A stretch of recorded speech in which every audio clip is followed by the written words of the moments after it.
like the animals.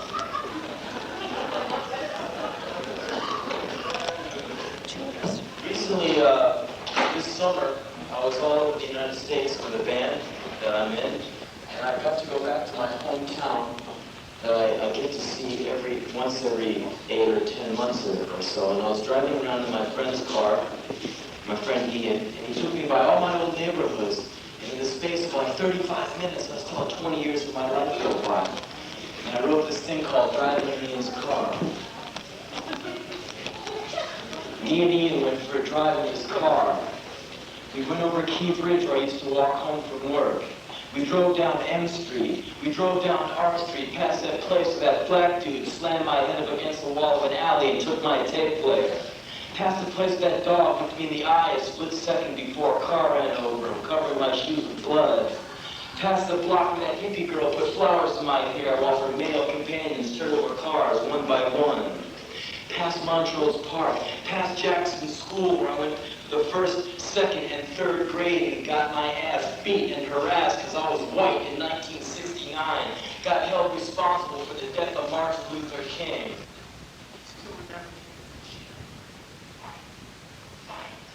Nigger and a white. Beat him, nigger, beat him, because the white can't fight. That's right. That's right. White boy. Dog eye. Walking down the street, hands in pocket, skin glowing, insane, smiling, going down to the public pool to swim in the piss water. White boy, sending out vibes. Take my money, bash my mouth into the water fountain, laugh at my little white dick, scare me so my knees knock together. I know I don't deserve to live. White boy.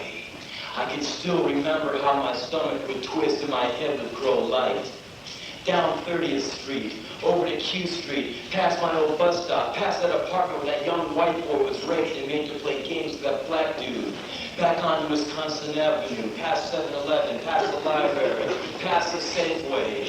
We keep driving. We stopped at Ian's parents' house. We parked the car. We walked back to Wisconsin Avenue. Ian goes to the bank. I take a walk to the building that held the pet shop I worked at for years. The building is no longer an Italian restaurant. It's no longer a pet shop. It's now an Italian restaurant. I walk behind the building to see the back steps. The steps that I walked up and down for years, hauling out garbage. The steps that I sat on and ate my lunch. The steps that I stood on and destroyed litters of sick animals. Cats, dogs, rabbits, you name it. People would come in with their sick animals to have them put to sleep. Of course, we didn't have facilities for such activity, but that made no difference to my boss. He took the money, and I took the animals on the back stairs and killed them. Some, I broke their necks with a sharp twist. Others, I took and thrashed their heads against a wooden rail. The move was smooth and deft. I used to go home with my shoes covered with blood. The back steps. One time I went out to dump the trash and I saw a guy getting head from a stripper from a bar next door. It made me feel strange. I walk back up the alley and re-emerge on Wisconsin Avenue. I look around me. Almost every building in the area has been torn down. I walk past the Italian restaurant and look inside. A family of well-dressed people sit at a table. They look up and see me. Their eyes swell up. I pull away from the glass and walk back up Wisconsin Avenue towards the bank, and I'm thinking about that family eating their food, their feet tapping on the floor that acts as a roof for more rats than you will ever know. We had rats all over that place. Rat shit everywhere. Piles that stacked high and rotted into every 2x4 in the joint. Miniature ghetto back there. Upstairs from where the family eats is a room where my boss used to fuck his boyfriends. One day he told me how hard it was to get the Vaseline out of the sheets. I guess that's what they call butt fucker blues. Keep eating, lady. Rats squirm and crawl and shit below you. Neurotic bags fuck and roll above you. You are surrounded, entrenched in shit, sweat, and Vaseline. Eat up.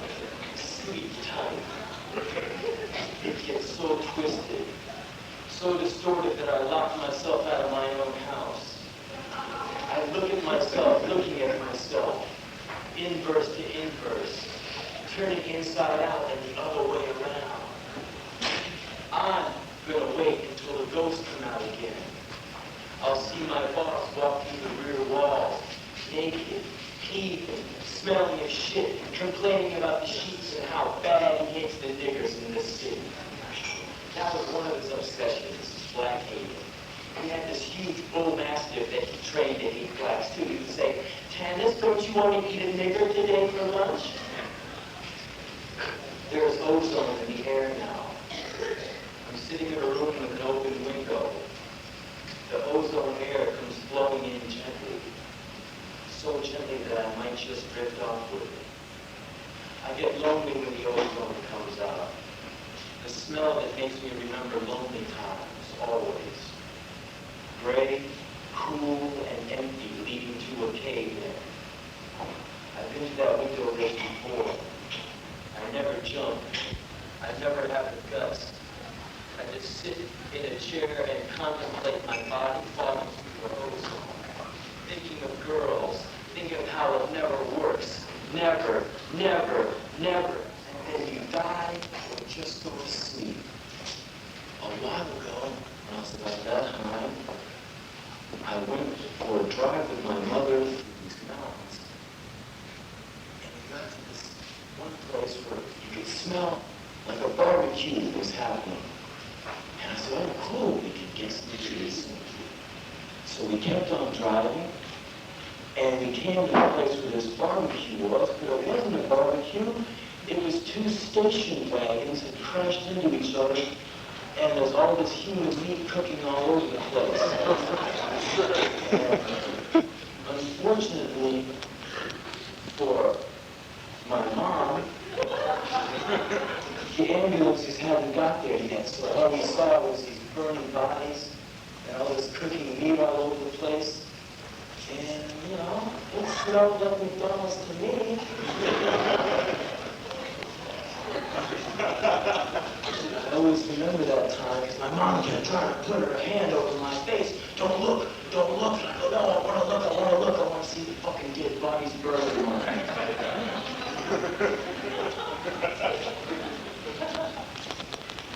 I was driving with my mother. We were driving real far. I was driving through the mountains. We were driving in her car. Oh, mother, I saw a car crash. Saw dead bodies burning. Some were sisters, some were brothers, some were lovers, some were good friends of mine. And they all died in a car crash in my mind. Sometimes you get stuff thrown at you that you don't want to blank out of your memory. You want to annihilate and incinerate from your memory. One time my mom went out to the store to get something and one of her cheesy motherfucking boyfriends came up with his head. "Oh yeah, you know your mother sucks cock real good." I said, "Oh, that's nice." She would suck their cocks, but her boyfriends would feed me. They would lay me down on my bed and beat my little white ass until it bled. And then this one day he'd pick me up and hug me and say, "I love you. I love you." And I was thinking, "Mother, it feels so good to be loved. It feels so good not to be left alone. There's a hole in the ground. I'm going in just as fast as my soul can pull me down. You take a blanket of alienation and you wrap it around you, and you can go through life like a tank going through downtown traffic. You start to feel good about the alienation. You start to feel pure and righteous with your petty alienation. I woke up one morning and found myself on the most lonesome trail. I came around from coming around and found myself in reality's jail. Found myself in reality's jail. Found myself, I've got a place. I've got an island. I've got a hanging garden. I've got a place I can go. Don't come down here. Don't come in here. You put me on the outskirts of town and now you want in? It doesn't work like that. In the alienation, no credit is good. No Sears and Roebuck dreams. In the alienation, I am whole. I am complete. I am the full circle realized. Your world is a cold place. When I'm with you, I am cold, alien. Your world is a bad trip. That's why I quit you. That's why I spat you out. That's why I quit you and went upriver into the jungle, into the desert, into the sun. I exist in alienation, but I'm not alone. I'm there with all of those who realize that paradise lies in her eyes. I was down in Georgia a few weeks ago. Down in Georgia, you ever heard of that place? Of course you have. You're not stupid. You weren't born yesterday, I know. You even have telephones here. And I was sitting at the uptown lounge. Don't talk when I'm talking. What the fuck do you think this is, New York? So I was sitting at the uptown lounge waiting to go up and do this. And there's this biker type guy in the lounge stall next to me. And he looked like a decade older than everybody in the place. Everyone in the place was young white college boys and girls. This guy, he looked like a Hell's Angel guy without the tattoos. He had the bandana, the beard, and he had his big cigar and a pitcher of beer. And he just sat there and stared at everybody. And you could tell that he didn't know a single person in the whole place. So I just sat and watched him, man. You could tell he was hating these people. Finally he started talking. I was looking at all these, pinky white boys. Oh, you chicken shit.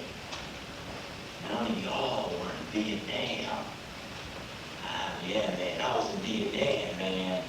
I killed little kids, I killed women. I was in Vietnam, man. None of you chicken shit know. None of you know. He got louder and louder, and finally he stood up and was screaming and shit. And these two bastard guys dragged his ass out, and that's the last we saw of him. But later on that evening, I'm doing my thing up on the stage there, and I'm telling all the people the story I just told you. And I was going, soldier boy. Of course none of these people were in Vietnam with you. They were all 6 years old when you were in the jungle, soldier. What kind of an asshole are you? No one can understand your napalm dream. You come from a different planet now.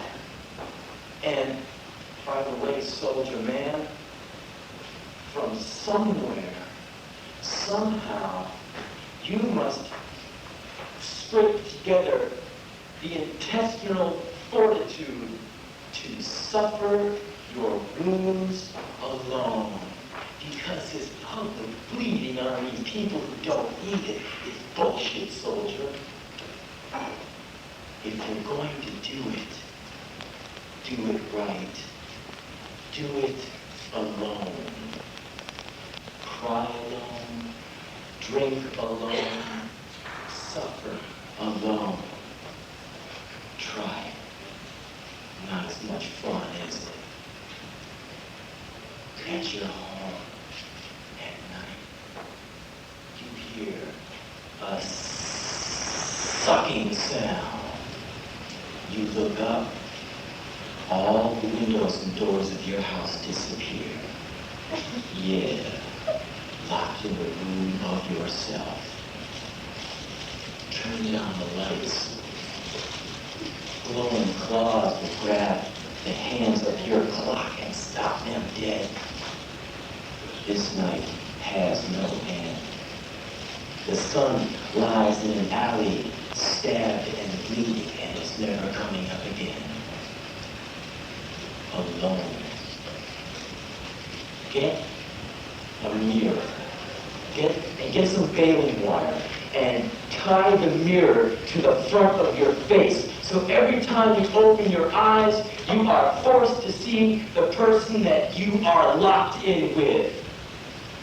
Force yourself to realize its prison. No one to show your scars to, no place to wreck your car, no one to hand you a Heineken and pat you on the back. Do it right. Do it alone.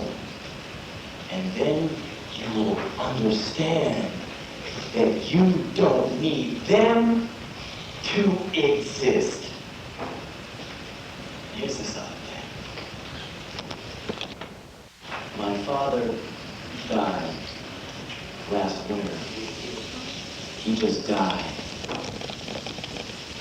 I'm glad he died in the wintertime because it's kind of, isn't it more pure to you, more sterile? Like if he died in August or something, his body would be sitting in the driveway, blowing up and dying, rotting and shit, making a bunch of stink. He died in the wintertime. I can almost imagine his face in death, and eyes staring, tilted slightly upward, his body looking like almost every picture I've ever seen of someone from one of those Nazi death camps. I didn't go to the funeral. I didn't go to any of the events that preceded the funeral. I missed the two events that I would have wanted to go to. The first one, his last breath. I would have liked to have been so close to his face on his last breath that he would have breathed right on me. I would have sucked in every single solitary particle of his last breath, and I would have held it for as long as I could before expelling it into a jar for later use.